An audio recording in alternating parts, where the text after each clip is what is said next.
কথায় আছে, যেখানে মুশকিল সেখানেই আসান।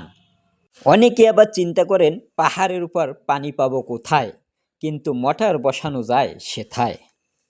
পাহাড়ের উপরে সামাসিয়াল মোটরের বোরিংয়ের কাজ চলছে।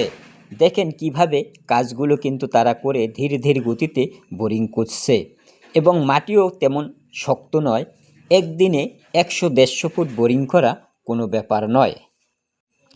আর পাহাড়ের এই উপর থেকে একেবারে ভেরিয়ে আসবে সচ্ছল ফুটফুটে পানি।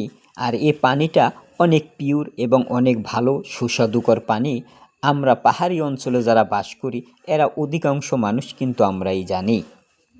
আমার ভিডিও যারা দেখেছেন আপনারা জাননি ভুলে অন্য ভিডিওতে ধরেছিলাম তুলে যে এই পাহাড়ের উপর বসতবাড়ি করেছিলেন বরিশাল থেকে আগত সেই বরিশালের পাটি এই পাহাড়ে এসে জমিয়েছেন ভালোবেসে ঘাঁটি।